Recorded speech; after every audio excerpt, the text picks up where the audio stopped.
Hello दोस्तों, आपका एक बार फिर से स्वागत है एक ऐसे यूट्यूब चैनल में जो आपकी सोच को पॉजिटिव बनाए रखने में मदद करेगा। दोस्तों, अगर अभी तक आपने हमारे चैनल को सब्सक्राइब नहीं किया है तो प्लीज़ इसे सब्सक्राइब कीजिए ताकि आप नए वीडियो सबसे पहले देख सकें। हमारे जीवन में कई ऐसे मौके आते हैं जब हमें लोगों की ना सुननी पड़ती है, लोगों के रिजेक्शंस अपनाने पड़ते हैं।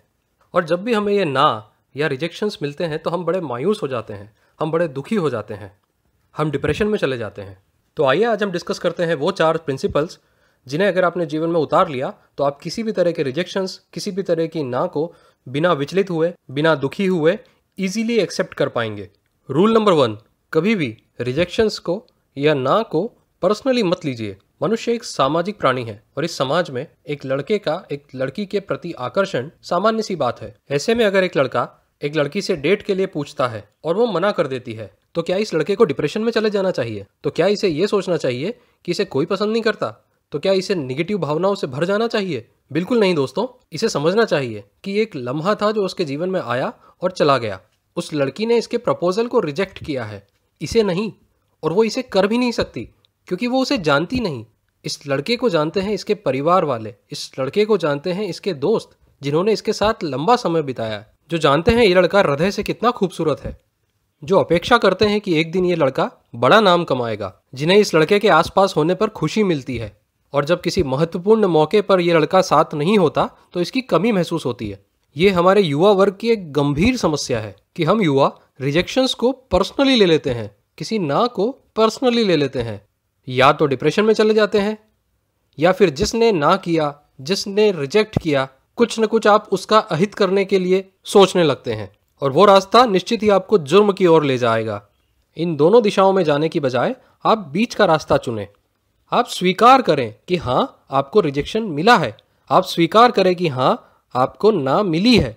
जिस तरह आप स्वतंत्र हैं किसी भी कार्य को चुनने के लिए, जिस तरह आप स्वतंत्र हैं अपनी सहमति या असहमति जताने के लिए, उसी तरह कोई दूसरा व्यक्ति भी स्वतंत्र है। और ये एहसास बनाए रखें कि इस ना से आपके परिवारजनों का और आपके मित्रों का जो आपके प्रति प्रेम है वो खत्म नहीं हो जाएगा। और इस तरह से आप किसी भी रिजेक्शन को, किसी भी ना को बड़े हंसते हुए एक्सेप्ट करके आगे बढ़ जाएंगे।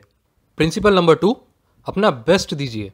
उदाहरण के लिए आप एक ऐसी कंपनी में काम करते हैं जो कि इंश्योरेंस बेचती है और इसलिए आपको दिन भर में सैकड़ों लोगों से मिलना पड़ता है। तो कई बार दिन अच्छे होते हैं जिसमें कुछ लोग आपसे इंश्योरेंस खरीद लेते हैं और कई दिन खाली चले जाते हैं। और अगर ये खाली दिलों का सिलसिला ज़्यादा समय तक चलता रहे तो धीरे धीरे आप डिप्रेशन में आते हैं, धीरे धीरे आप मायूस होने लगते हैं। फिर आप इन खाली दिनों को दूर करने के लिए ज़्यादा से ज़्यादा लोगों को प्लान दिखाने लगते हैं और वैसा करने में आप वो क्वालिटी मेंटेन नहीं कर पाते। और जब आप शाम को थक कर घर जाते हैं तो फिर सोचते हैं कि शायद मेरी एनर्जी में कहीं कोई कमी रह गई हो, या अगर मैंने कुछ ज़्यादा एफर्ट्स डाले होते तो शायद परिणाम कुछ और होते, और आपको फिर से मायूसी घेर लेगी। तो इस तरह से मायूस होने की बजाय आप अपना बेस्ट दीजिए। अगर आप 200 लोगों को दिन में प्लान दिखाते हैं, आप सिर्फ 150 लोगों को दिखाइए और अपनी पूरी एनर्जी, अपना पूरे कॉन्फिडेंस के साथ में दिखाइए। अपना पूरा तजुर्बा, अपना पूरा एक्सपीरियंस उसमें झोंक दीजिए और फिर जब आप परिणाम देखेंगे तो आप भी चौंक जाएंगे। और ऐसा नहीं है कि इस प्रिंसिपल पर चलने से हमेशा आपको अच्छे दिन ही दिखेंगे। हो सकता है 1-2 खाली दिन भी आए, लेकिन जब वो खाली दिन आएंगे और आप घर लौट रहे होंगे तो उस समय आपके मन में वो ग्लानि नहीं होगी, वो रिग्रेट नहीं होगी कि काश मैंने अपना 100% दिया होता, काश मैंने क्वालिटी एक्सप्लेनेशन किया होता, काश मैंने एनर्जी के साथ प्लान दिखाया होता, क्योंकि आप ऑलरेडी वो कर चुके होंगे और आप रात में सुकून से सोएंगे और सुबह फुल चार्ज होकर दोबारा अपने काम पे जाएंगे। प्रिंसिपल नंबर 3, आप स्वयं के लिए अलग अलग गोल बनाइए। जैसे आप आपके पारिवारिक जीवन में क्या चाहते हैं, आप आपकी जॉब में क्या चाहते हैं, आप आपकी लव लाइफ में क्या चाहते हैं, आप आपके रिटायरमेंट में क्या चाहते हैं।